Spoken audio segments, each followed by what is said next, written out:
Students, तो हम पिछले क्लास में पी ब्लॉक के बोरन फैमिली की बात करी थी और हमने बोरन फैमिली के general introduction, physical property, chemical property और दो कंपाउंड, ठीक, ऑर्थोबोरिक एसिड और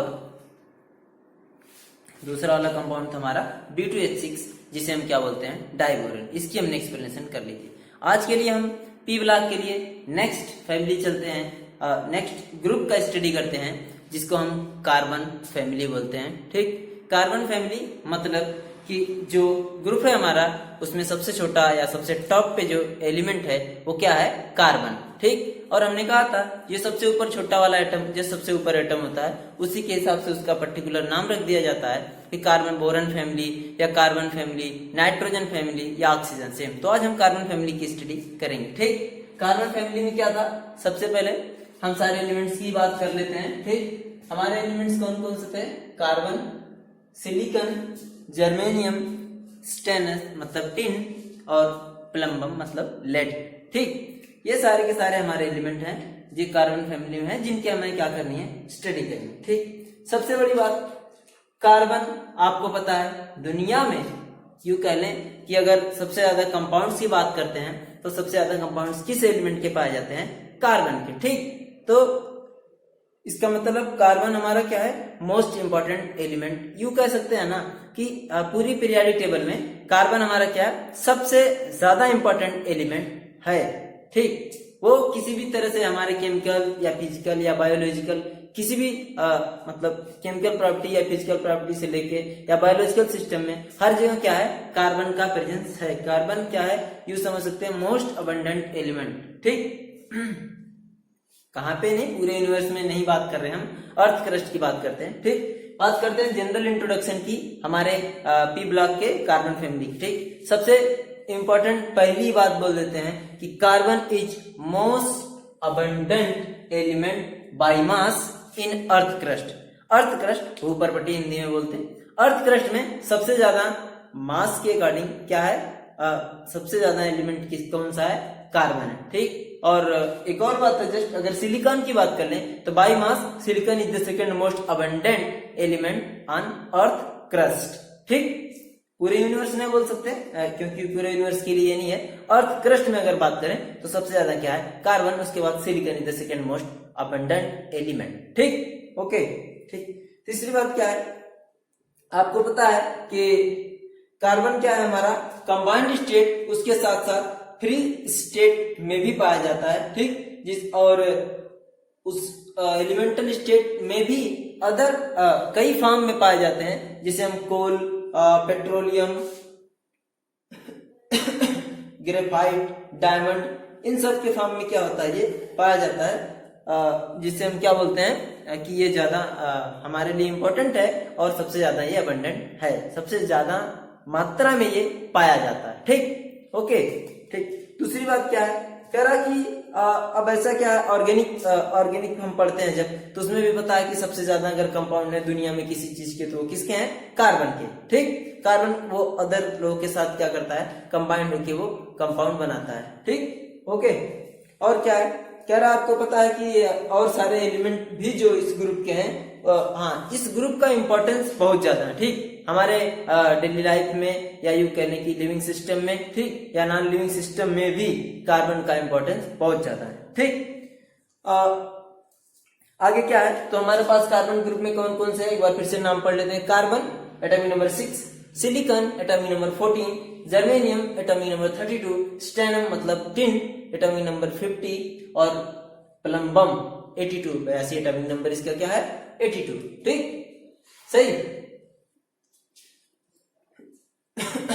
आगे आते हैं ग्रुप 14, ये हुआ हमारा, तो ये हो गया जनरल इंट्रोडक्शन। इसमें और बात कर रहा कि ये कंपाउंड ऑक्साइड बनाते हैं, हाइड्राइड बनाते हैं, सबके साथ ये कंबाइंड करके बनाते हैं। और कार्बन की बात करें तो कार्बन तो मैक्सिमम सभी के साथ इंपॉर्टेंट कंपाउंड बनाता है, सबके साथ कंबाइंड होके। और कार्बन जनरली कोवेलेंट कंपाउंड बनाता है। इसका मतलब जो कंपाउंड बनाता है उनमें बॉन्ड का नेचर क्या होता है, कोवेलेंट। और कोवेलेंट बॉन्ड क्या होता है आपको पता है, it form by the sharing of electrons between 2 और मोर देन 2 एटम्स। ठीक, ओके। आगे चलते हैं, बात करते हैं कि इलेक्ट्रॉनिक कॉन्फ़िगरेशन। ठीक, इलेक्ट्रॉनिक कॉन्फ़िगरेशन क्या है पूरे पी ब्लॉक एलिमेंट्स की। ठीक, इलेक्ट्रॉनिक कॉन्फ़िगरेशन आपको पता है, general electronic configuration of P block element is ns2 और np2। इतनी बात याद है तो अभी जस्ट आगे की बात हमारी आधी से ज्यादा बात यहीं से एक्सप्लेन हो जाती है। हमने पहले ही क्लास में बोला था, अगर किसी का इलेक्ट्रॉनिक कॉन्फ़िगरेशन पता है तो मैक्सिमम प्रॉपर्टी हम क्या कर सकते हैं, सिंपली एक्सप्लेन कर सकते हैं सिर्फ इलेक्ट्रॉनिक कॉन्फ़िगरेशन के ही बेसिस पर। हम बहुत सारे प्रॉपर्टीज को या बहुत सारे इसकी बातों को क्या कर सकते हैं, एक्सप्लेन कर सकते हैं। ठीक है, ओके। अब क्या है कि मतलब इनके वैलेंस शेल में कितने इलेक्ट्रॉन हुए, 4।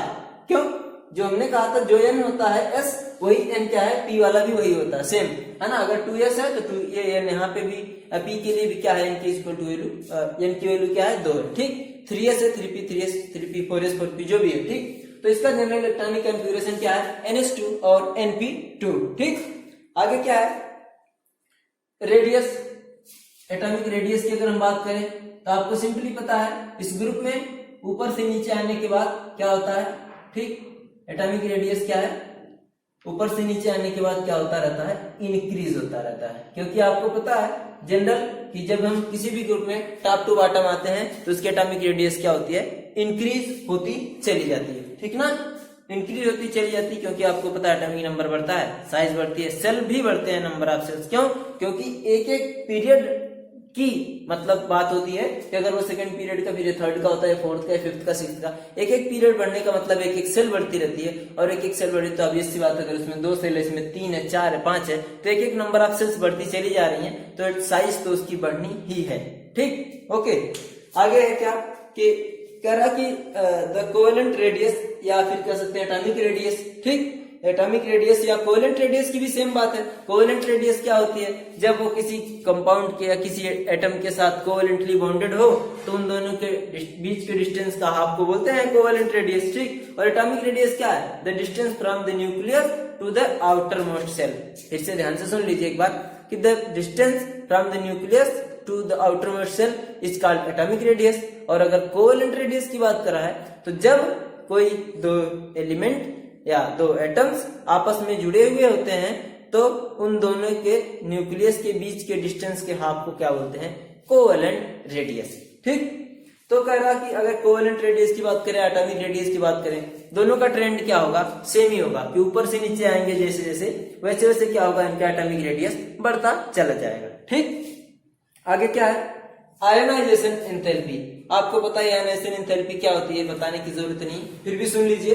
आयोनाइजेशन एंथैल्पी क्या है, किसी मोनोटॉमिक गैसियस आइसोलेटेड एटम से एक इलेक्ट्रॉन निकालने के लिए जितनी एनर्जी लगती है उसे ही क्या बोलते हैं, आयोनाइजेशन एंथैल्पी। मतलब कोई गैसियस एटम है, ठीक, वहां से उसके वैलेंस शेल से एक इलेक्ट्रॉन रिमूव करना हो, जितनी एनर्जी रिक्वायर्ड होगी उसे क्या बोलेंगे, आयोनाइजेशन एंथैल्पी। तो अगर इनकी आयोनाइजेशन एंथैल्पी की बात करें, सबसे पहले फर्स्ट आयोनाइजेशन एंथैल्पी की बात करेंगे तो बोरन के कंपैरिजन में कार्बन फैमिली की फर्स्ट आयोनाइजेशन एंथैल्पी ज्यादा होती है। क्यों, अरे आपको पता ही है कि जब हम लेफ्ट टू राइट जाते हैं, ठीक, तो लेफ्ट टू राइट जाते हैं तो साइज छोटी होती चली जाती है, और वहां पे आयोनाइजेशन एंथैल्पी का ट्रेंड क्या है, बढ़ने का है, तो ये बढ़ेगी।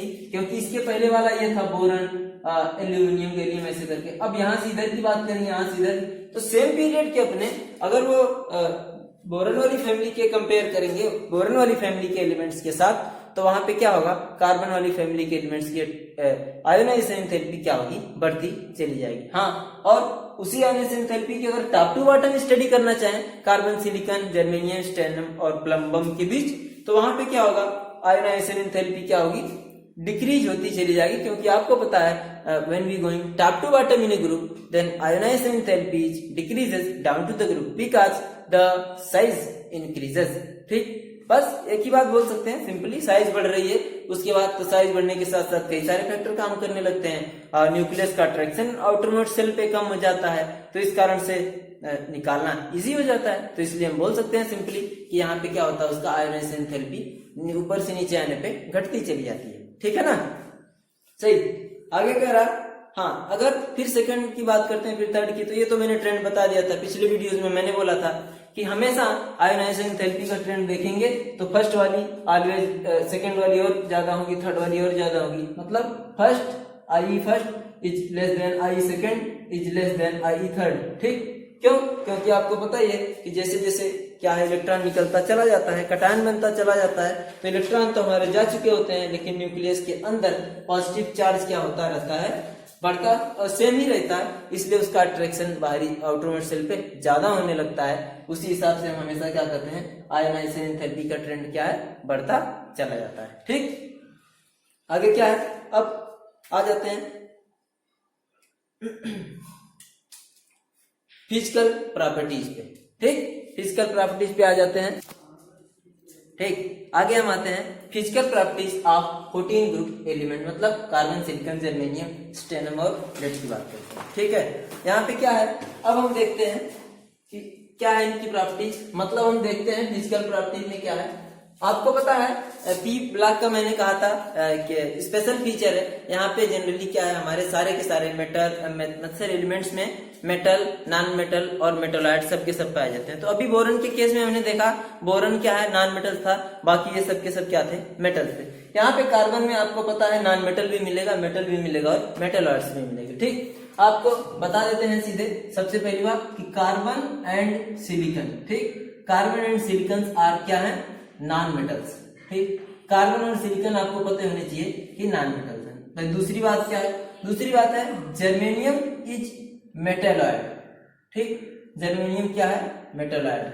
और आपको पता है तीसरी बात आप जान लीजिए, स्टेनम मतलब टिन और लेड, ये सब के सब क्या है, ये दोनों क्या है, मेटल है। तो यहाँ पे बता आपको तीन टाइप के मिले, कार्बन सिलिकॉन क्या है, नॉन मेटल है, जर्मेनियम क्या है, मेटलॉइड है, और टिन और लेड ये दोनों के क्या है, मेटल्स हैं। ठीक, और ये भी मेटल जनरली क्या है, सॉफ्ट हैं और low melting and boiling point के हैं। ठीक, ये कह रहा, लेकिन एक बात है, ये भले से सॉफ्ट हैं, भले से low melting and boiling point है, लेकिन ये अगर 13 ग्रुप की कंपेयर कर लेते हैं तो वहां के कंपेरिजन में ये क्या है, इनकी सॉफ्टनेस उनसे क्या है, कम होती है। मतलब यूं कह लें कि ये क्या होते हैं, उनसे ज्यादा हाई मेल्टिंग पॉइंट के या बॉइलिंग पॉइंट के होते हैं, किससे, 13 ग्रुप से। ठीक, ओके, आगे केमिकल प्रॉपर्टीज क्या है इस ग्रुप की, कार्बन फैमिली की केमिकल प्रॉपर्टीज। ठीक,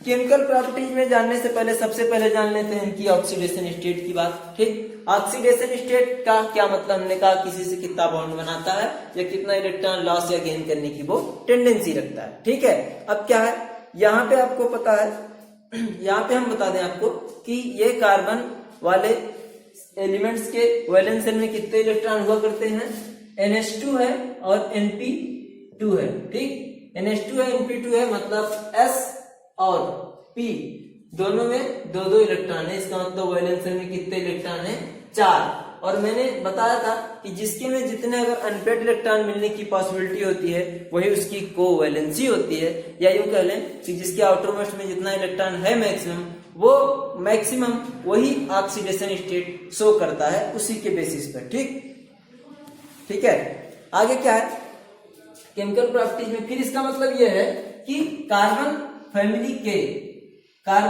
के एलिमेंट्स जनरली चार इनकी ऑक्सीडेशन स्टेट होती है, +4। ठीक, +4 या -4 वो तो एलिमेंट्स के नेचर के हिसाब से है, तो 4 ये क्या है, इनका 4 ऑक्सीडेशन स्टेट है। ठीक, 4 है ऑक्सीडेशन स्टेट। ठीक, लेकिन यहाँ पे कॉन्फ़िगरेशन के हिसाब से NH2 NP2 है। ठीक, NH2 NP2 है, तो कभी ऐसा भी हो सकता है कि वो केवल P का इलेक्ट्रॉन लॉस करे, जब केवल P का इलेक्ट्रॉन लॉस करेगा इसके अंदर एक 2 वाली भी ऑक्सीडेशन स्टेट हमें क्या है, मिलती है।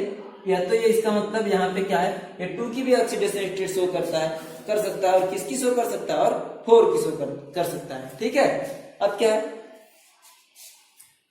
ठीक, सॉरी फिजिकल प्रॉपर्टीज में एक बात और रह गई थी, इलेक्ट्रोनेगेटिविटी की अगर हम बात करें तो ऊपर से नीचे आते हैं तो इलेक्ट्रोनेगेटिविटी क्या होती है, घटती चली जाती है। उसको आप ऐसे भी एक्सप्लेन कर सकते हैं कि सर ये कार्बन सिलिकॉन नॉन मेटल है, जर्मेनियम मेटलॉइड है, टिन और लेड ये क्या है, मेटल है। तो आपको पता है मेटल मोस्ट इलेक्ट्रोपॉजिटिव होता है, नॉन मेटल इलेक्ट्रोपॉजिटिव नहीं होता, मेटलॉइड बीच की स्टेट है। तो आपको पता ऊपर नॉन मेटल, बीच में मेटलॉइड, सबसे नीचे मेटल। तो आपको पता ही ऑब्वियस ये क्लियर हो रहा है कि ऊपर से नीचे आने पे इसकी इलेक्ट्रोनेगेटिविटी क्या हो रही है, कम हो रही है। इसका मतलब इलेक्ट्रोपॉजिटिव नेचर बढ़ रहा है। ठीक, हाँ केमिकल प्रॉपर्टीज की बात हम कर रहे थे।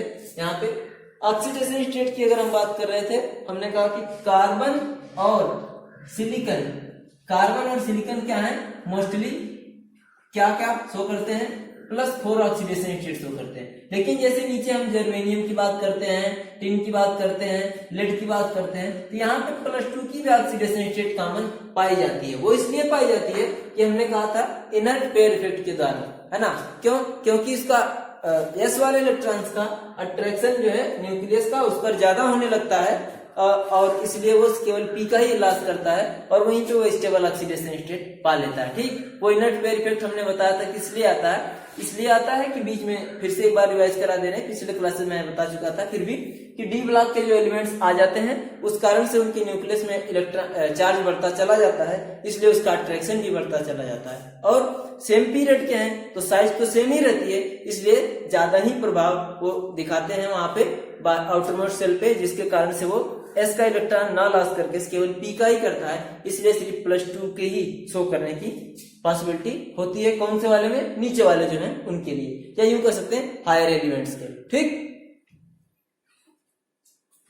आगे कह रहा टिन और लेड, ये जो है टिन, Sn और लेड, ये दोनों +2 के ऑक्सीडेशन स्टेट में मैक्सिमम कंपाउंड का फॉर्मेशन करते हैं। ठीक, या यूं कह रहा कि lead compound is +2 state are more and +4 are strong oxidising agent. ठीक, तो ये लेड है हमारे, लेड +2 ऑक्सीडेशन स्टेट इसकी ज्यादा स्टेबल होती है और +4 के केस में ये कम स्टेबल होता है, इसलिए +4 वाला क्या है, स्ट्रॉन्ग ऑक्सीडाइजिंग रिएजेंट के काम करते हैं। जितने भी लेड के कंपाउंड, जैसे हम LTA पढ़ते हैं, लेड टेट्राएसीटेट, वो एक ऑक्सीडाइजिंग रिएजेंट होता है। ऑक्सीडाइजिंग रिएजेंट वही होते हैं जो हायर ऑक्सीडेशन स्टेट के होते हैं। ठीक, और रिड्यूसिंग रिएजेंट जो कम के हो या बिल्कुल के ना हो। ठीक, आगे हम कह रहे अगली बात क्या है, अगली बात कह रहा कि एक एक्सेप्शन है यहाँ पे, PB4 और SNF4 कंपाउंड बनते हैं। ठीक, PbF4 और SNF4 कंपाउंड बनते हैं हमारे पास। ठीक, लेड टेट्राफ्लोराइड और स्टेनम मतलब टिन टेट्राफ्लोराइड टिन। ठीक, ये सब कंपाउंड बनते हैं। ये जनरली क्या होते हैं, आयनिक नेचर के होते हैं, इसीलिए ये एक्सेप्शन है। हम जनरली कह रहे हैं कि कोवेलेंट कंपाउंड बनाते हैं, लेकिन ये क्या है, आयनिक कंपाउंड भी बनाता है यहाँ पे, और ये क्या है, एक्सेप्शन है, ये दोनों के दोनों। ठीक, आगे कह रहा हम देखते हैं, इसका मतलब ये जनरली आपको क्या है, 4 कोवेलेंसी कंटेनिंग है, 4 इसकी कोवेलेंसी होती है, जिसके कारण ये एलिमेंट ये कंपाउंड का फॉर्मेशन करते हैं। आपको पता है सारे जो ऑर्गेनिक कंपाउंड्स हैं, ठीक, ऑर्गेनिक कंपाउंड कार्बन के ही कंटेनिंग कंपाउंड है, उसमें हमेशा कार्बन क्या है, 4 ही कोवेलेंसी रखता है हमेशा। वो किसी भी टाइप की बॉन्डिंग होती है उसकी, अर्थ किसी भी टाइप से बॉन्डिंग होती है हमेशा, कितनी बॉन्डिंग होती है उसकी, 4 होती है। ठीक, अब आगे कह रहा कि कार्बन, हाँ कार्बन के अलावा कार्बन हमेशा जहां पे भी रहेगा सिर्फ +4 ही ऑक्सीडेशन स्टेट या 4 कोवेलेंसी शो कर सकता है। लेकिन कार्बन के अलावा और सारे एलिमेंट, सिलिकॉन, जर्मेनियम, टिन और लेड, ये सब के सब 4 के अलावा दूसरी या ज्यादा मैक्सिमम ऑक्सीडेशन स्टेट या मैक्सिमम कोवेलेंसी भी शो करते हैं। ठीक, वो इसलिए क्योंकि due to the availability of vacant d orbital.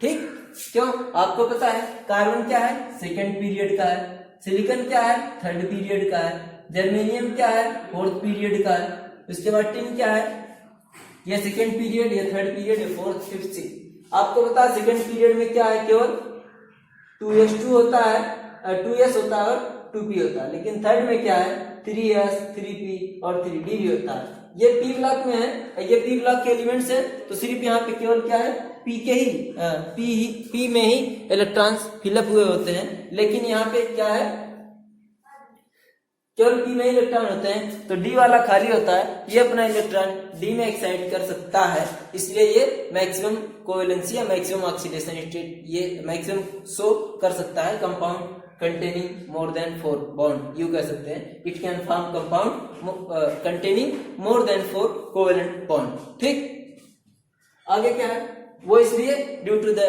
Availability of vacant D orbital in silicon, germanium, tin and lead. Okay, आगे कह रहा ऑक्सीडेशन स्टेट और केमिकल रिएक्टिविटी हमने बता दिया। अगली बात क्या है, रिएक्टिविटी इनकी ऑक्सीजन के साथ, मतलब reactivity of carbon family element towards oxygen, oxygen के साथ रिएक्शन करके ये कैसे कंपाउंड बनाते हैं। ऑक्सीजन के साथ रिएक्शन करके ये सब के सब ऑक्साइड बनाते हैं, carbon oxide, silicon oxide, germanium oxide, tin और लेड, इन सब के ऑक्साइड। ठीक, उसमें भी आपको पता है कार्बन ऑक्साइड बनाता है, कार्बन डाइऑक्साइड बनाता है, कार्बन मोनोऑक्साइड बनाता है। ठीक, तो कह रहा कि ये सब के सब अगर ऑक्सीजन के साथ रिएक्ट कराया जाए, ये सब क्या बनाते हैं, ऑक्साइड बनाते हैं, और दो टाइप के ऑक्साइड बनाते हैं, या तो ये MO टाइप के ऑक्साइड बनाते हैं या फिर MO2 टाइप के ऑक्साइड बनाते हैं। ऐसा क्या मतलब, MO और MO2 टाइप का क्या मतलब, यहाँ पे M क्या है, M का मतलब वो पर्टिकुलर एलिमेंट जो भी है वहां पे। ठीक, तो C, अगर C की बात करें, CO और CO2 आपको बताइए, कार्बन मोनोऑक्साइड, कार्बन डाइऑक्साइड। वैसे ही सिलिकॉन भी है, सिलिकॉन का ऑक्साइड बनाता है और सिलिकॉन डाइऑक्साइड भी बनाता है। ठीक, वो इसलिए हमने कहा CO दो ऑक्सीजन की दो वैलेंसी होती है, या यूं कहने कि ऑक्सीजन 2 ऑक्सीडेशन स्टेट रखता है माइनस का, तो यहाँ पे 2 भी रख सकता है, मैंने कहा 2 भी रख सकता है, 4 भी रख सकता है, वो तो उसकी नेचर पे है। अगर केवल पी का इलेक्ट्रॉन लॉस किया तो वो 2 रखेगा, और एस और पी दोनों का करा तो 4 रख सकता है। ठीक, इसलिए यहाँ पे आपको पता है ये MO और MO2 टाइप के ऑक्साइड का ये फॉर्मेशन करते हैं। ठीक, अब इनके ऑक्साइड के नेचर भी इसीलिए तुरंत जान लेते हैं, इनके ऑक्साइड के नेचर क्या होता है। इनके ऑक्साइड के नेचर मतलब अगर हम carbon dioxide, silicon dioxide, germanium oxide, इन सब के ऑक्साइड की बात करें, ठीक, carbon dioxide, silicon dioxide, germanium dioxide, acid, tin और लेड का भी अगर डाइऑक्साइड की बात करें तो इनका नेचर बात कर लेते हैं। आपको पता है CO2 एसिडिक इन नेचर होता है, carbon dioxide acidic in nature होता है, सिलिकॉन भी एसिडिक इन नेचर होता है, और इसका एसिडिक, इन सब के ऑक्साइड की एसिडिक बिहेवियर की बात करें तो अगर हम कार्बन से लेड तक के ऑक्साइड की बात करें तो कार्बन ज्यादा एसिडिक होता है, सिलिकॉन और कम, मतलब इसका एसिडिक बिहेवियर क्या होता रहता है, धीरे धीरे डिक्रीज होता रहता है कार्बन से कहां, लेड तक। ठीक, अब करा कार्बन, सिलिकॉन और जर्मेनियम, ये तीनों के ऑक्साइड क्या है, एसिडिक है। टिन और लेड वाले ऑक्साइड क्या है, एम्फोटेरिक इन नेचर। इसका मतलब हमने कहा कि यहाँ एसिडिक कैरेक्टर क्या होता है, ऊपर से नीचे आके घटता रहता है, किसका, ऑक्साइड का। ठीक है, आगे वाटर के साथ रिएक्ट करके क्या बनाते हैं देख लेते हैं। कार्बन फैमिली के एलिमेंट वाटर के साथ अगर रिएक्शन करते हैं तो क्या बनाते हैं, रिएक्शन विद वाटर। ठीक,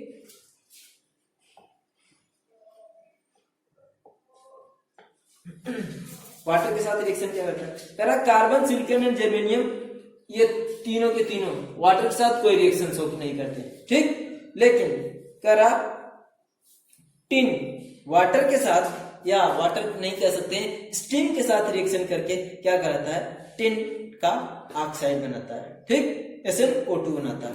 लिख लेते हैं, ये नोट करके, इंपॉर्टेंट बात है। ठीक, जनरली क्या है, करा कार्बन, सिलिकॉन, जर्मेनियम, ये सब तीनों के तीनों वाटर के साथ कोई रिएक्शन नहीं करते। ठीक,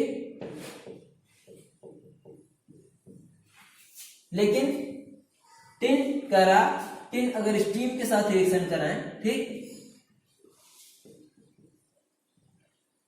ये बनाता है हमारा SnO2। ठीक, हमारा जो डाइऑक्साइड है वो ये फॉर्मेशन करता है। ठीक, और 2H2 प्लस में देता है। ठीक,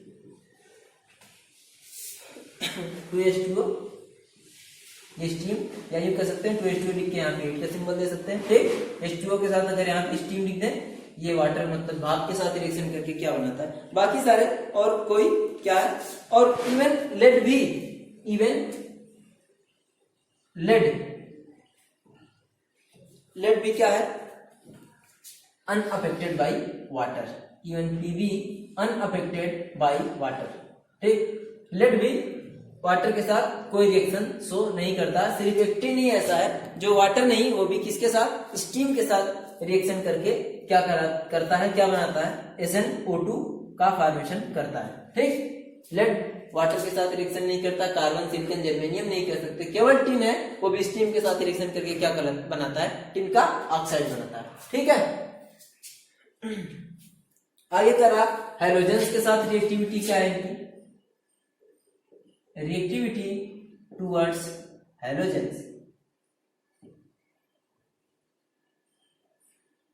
हाँ। और अभी हमने पीछे ऑक्साइड की बात करा, वो MO और MO2 टाइप का ऑक्साइड इसलिए बनाता था कि आपको पता ऑक्सीजन 2 वैलेंसी रखा हुआ होता है, तो अगर एक ऑक्सीजन जुड़ेगा तो उसको 2 वैलेंसी रखना पड़ेगा और 2 जुड़ेगा तो उसको 4 रखना पड़ेगा, इसलिए वो या तो MO या तो MO2 टाइप का ऑक्साइड बनाता था, ठीक। यहाँ पे हैलोजेंस मतलब क्या है, हैलोजेंस का मतलब Cl, F या Br या I इन सब के साथ रिएक्शन करके क्या बनाता है, ठीक, बनाता है। ये आपको पता है सारे हैलोजेंस यूनिवेलेंट होते हैं, जो सारे यूनिवेलेंट होते हैं ये जनरली MX4 टाइप के हैलाइड बनाते हैं, ठीक। MX4 टाइप के हैलाइड बनाते हैं, और लेकिन ये जिनके 4 ऑक्सीडेशन स्टेट शो करने वाले हैं वही तो MX4 बनाएंगे। लेकिन हमने ये भी कहा था कि सर जब नीचे टिन और लेड की बात करते हैं ना, इन दोनों के केस में ये क्या है, +2 की भी oxidation state +2 oxidation state show करते हैं जो ज्यादा स्टेबल होती है। अब इसका मतलब ये नीचे वाले लोग MX2 टाइप के हैलाइड बनाते हैं, ठीक, MX2 टाइप के हैलाइड बनाते हैं, तो ये इसका मतलब उसके नेचर पे है कि उसका ऑक्सीडेशन स्टेट क्या रख सकता है, वो उसी हिसाब से वो कंपाउंड बनाता है, ठीक है। और अब सबसे आपको पता है very popular compound CCl4 carbon tetrachloride which is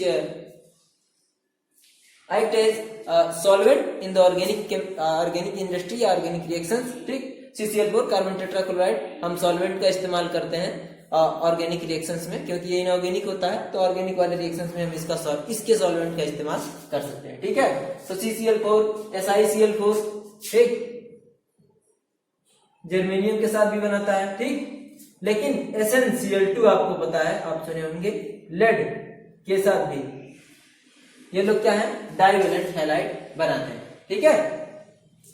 तो सुन लेते हैं, कह रहा कि कार्बन के अलावा सब के सब डायरेक्टली हाइड्रोजन के साथ रिएक्शन करके जनरली MX4 टाइप के कोवेलेंट कंपाउंड बनाते हैं, लेकिन नीचे वाले जो लेड हैं और टिन हैं ये लोग जनरली MX2 टाइप के हैलाइड का फॉर्मेशन करते हैं, ठीक है।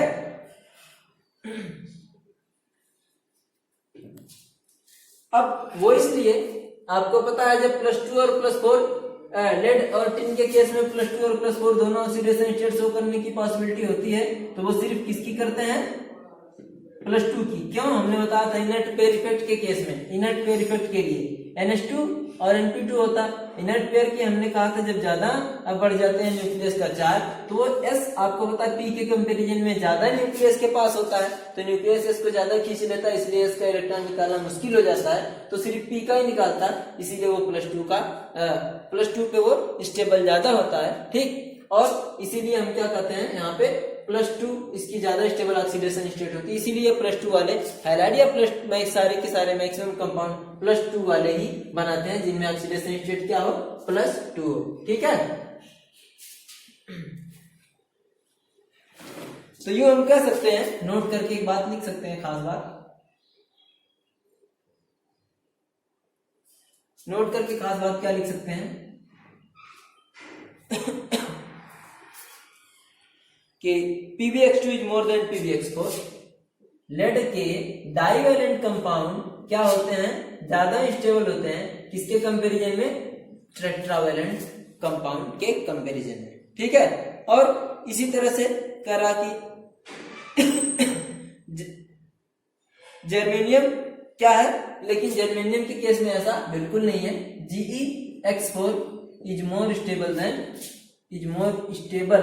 देन किसके, GeX2, क्यों? क्योंकि हमने कहा नीचे वाले ही जनरली ज्यादा इफेक्टिव होते हैं जब हम बात करते हैं इनर्ट पेयर इफेक्ट की, ठीक है ना। तो Gx4 के केस में ऐसा नहीं है, सिलिकॉन में भी ऐसा है कि CH4 ज्यादा स्टेबल है, SiX4 ज्यादा, Gx4। लेकिन लेड के केस में जहां तक हम आते हैं वहां पे PbX2 is more stable then PbX4। It is because of inert pair effect. Stable then PbX4 it is because of inert pair effect. पिछली क्लास में हमने बता दिया था IPE क्या होता है, इनर्ट पेयर इफेक्ट, ठीक है। ये खास बात है।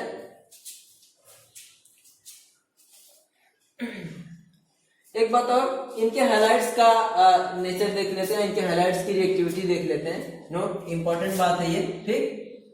इंपॉर्टेंट बात क्या है, करा ये इनके जो हाइलाइट्स हैं इनका हाइड्रोलिसिस होता है। और आपको पता है हाइड्रोलिसिस का मतलब रिएक्शन विद वाटर, ठीक। वाटर के साथ रिएक्शन करके कुछ स्पेशल कंपाउंड बनाते हैं। जरा देख लेते हैं क्या।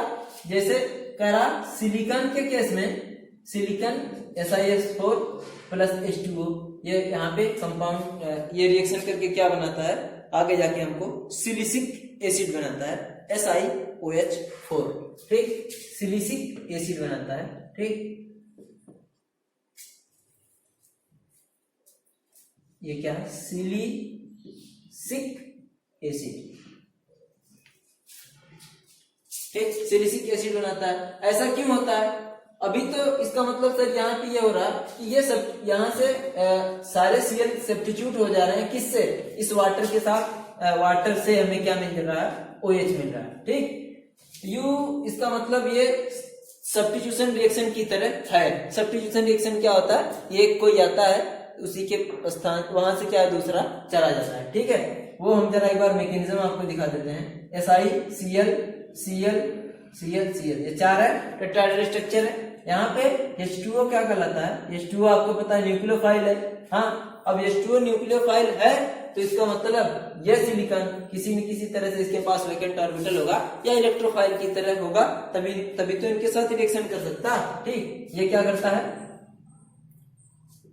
सिलिकॉन के ऊपर अटैक करता है। सर ऐसा क्यों? ऐसा इसलिए कि हमने बोला था कार्बन के अलावा कार्बन के अलावा और सारे एलिमेंट क्या है, ज्यादा वैलेंसी भी शो कर सकते हैं 4 से। वो इसलिए कि इनके पास वैकेंट डी ऑर्बिटल होता है ना, तो वैकेंट डी ऑर्बिटल सिलिकॉन के पास होता है, तो ये H2O अटैक कर लेता है इसके डी ऑर्बिटल में। फिर बाद में ये क्या होता है, Cl निकल जाता है माइनस के फॉर्म में, फिर हमारा H2O से एक H+ निकल जाता है, तो क्या मिल जाता है हमें क्या मिल जाता है, SiOH, ठीक इसी प्रकार से, ठीक। ये क्या है, हमारा H2O इसके ऊपर अटैक करता है, और हमने कहा था ये ज्यादा वैलेंसी रख सकता है ना 4 से, ठीक। तो 4 से ज्यादा वैलेंसी रख सकता है, वो ऐसे रख सकता है। हमारा सिलिकॉन है, ठीक, यहाँ पे Cl है, यहाँ पे Cl है, यहाँ पे Cl है, यहाँ पे Cl है, ठीक। यहाँ OH2 प्लस भी रख सकता है और ये माइनस रहता है, ठीक। ऐसा बना लेता है कंपाउंड, ये बना लेता है जनरली। ये स्ट्रक्चर जनरली ट्राइगोनल बाइपिरामिडल बनता है, ठीक। TBP स्ट्रक्चर अभी 4 था तो टेट्राहेड्रल था, 5 बन गया तो ट्राइगोनल बाइपिरामिडल TBP स्ट्रक्चर बन गया, मतलब 5 बॉन्ड ये बना लिया, ठीक। तो यहाँ से क्या होता है, H निकल जाता है, ठीक, H+, क्योंकि आपको पता है जब भी ऑक्सीजन प्लस चार्ज हो जाता है ना तो वो इलेक्ट्रोनेगेटिविटी का बाप हो जाता है। एक तो खुद ही इलेक्ट्रोनेगेटिव, ऊपर से प्लस बना लिया हमने, तो ये क्या है, आसानी से यहाँ से H+ निकल जाता है। यहाँ से निकलता क्या है, H+, तो हमें क्या मिल जाता है, SiOH, Cl और ये सब क्या, Cl, ठीक। फिर यहाँ से क्या होता है, वापिस से Cl भी निकल जाता है। यूं कह लें यहाँ से डायरेक्ट क्या निकल जाता है, हमारा HCl निकल जाता है, और बच क्या जाता है हमारे पास, SiCl3 और OH, ऐसे लिख सकते हैं, ठीक। SiCl3OH, या फिर इसे हम ऐसे भी लिख सकते हैं, सिलिकॉन OH और ये 3 के 3 क्या जुड़े हैं, Cl। इसी तरह से नेक्स्ट मैकेनिज्म भी सबकी सब OH वाटर के साथ रिएक्शन करा के सबके सब आखिरी में क्या बन जाता है, Si, ठीक। आखिरी में बन जाता है सिलिसिक एसिड SiOH4, ठीक। इसे हम क्या बोलते हैं, हाइड्रोलिसिस। हाइड्रोलिसिस मतलब रिएक्शन विद वाटर, ठीक है, ब्रेकिंग बाय वाटर। हाइड्रोलिसिस क्या है, इनके हैलाइड का हाइड्रोलिसिस, ये इंपॉर्टेंट है, ये हमेशा पूछा जाता है, हमेशा आता है अक्सर ये सभी एग्जाम्स में। ये सिलिकॉन हाइलाइट के कार्बन फैमिली के हाइलाइट जो हैं इनका हाइड्रोलिसिस सिलिकॉन के केस से होता है, कार्बन का तो हो नहीं सकता। CCl4 का कभी मत कीजिएगा आप लोग गलती से भी, क्योंकि वो 4 से ज्यादा वैलेंस बॉन्ड बना नहीं सकता, और नहीं वहां से Cl या और सारे एटम डायरेक्टली बॉन्ड होके ब्रेक होके जा सकते हैं, ठीक है ना। तो ये क्या है, इस तरह से होता है हाइड्रोलिसिस का रिएक्शन, और बन जाता है हमारे पास क्या, सिलिसिक एसिड, ठीक। और आपको पता है अगर हम रेट ऑफ रिएक्शंस की बात करें ना, तो जैसे एक OH हो गया, एक Cl हटा, एक OH हटा, एक Cl हट के एक OH लग गया, तो यहाँ पे जो रिएक्शन थी रेट यहाँ से यहाँ तक की मान लीजिए उसको हमने R1 माना, उसके बाद वाले को R2, उसके बाद वाले को R3, उसके बाद वाले को R4, तो हमेशा क्या है, R1 rate of reaction is less then R2 is less then R3 is less then R4, ठीक। वो इसलिए क्योंकि अभी हमें क्या है, यहाँ से न्यूक्लियोफाइल अटैक करेगा यहाँ पे, ठीक। SI के साथ Cl जुड़ा हुआ है, एक बार अटैक किया OH, फिर दूसरी बार, ये सब के सब जैसे जैसे OH जुड़ता जाता है वैसे वैसे रिएक्शंस का रेट क्या होता है, बढ़ता चला जाता है, ठीक है। बन क्या जाता है हमारा SiOH4, ठीक, जिसे हम क्या बोलते हैं, सिलिसिक एसिड।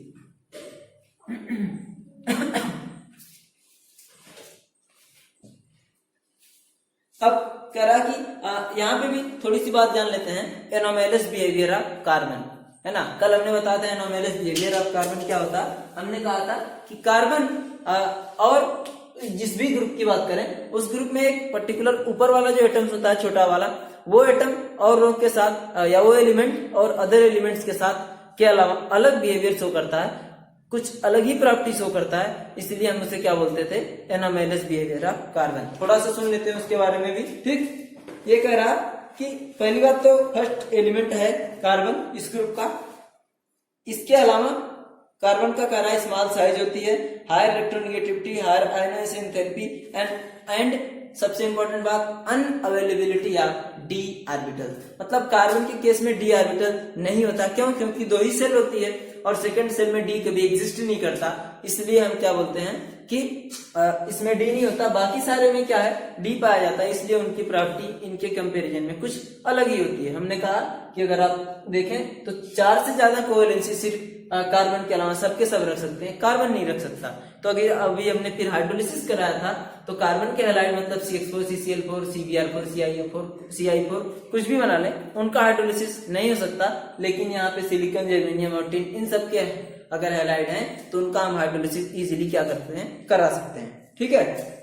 आगे करा कि कार्बन में only S and P orbital are available for bonding, hence it can form या it can have only 4 bond या इट कैन फॉर्म 4 बॉन्ड। क्यों, क्योंकि सबके सब इलेक्ट्रॉन ये एक्साइट करा दे। हम कार्बन का एक बार बता देते हैं बॉन्डिंग का, ठीक। कार्बन एटॉमिक नंबर 6, ठीक, 6 एटॉमिक नंबर कार्बन होता है, 1s2 2s2 2p2, ठीक।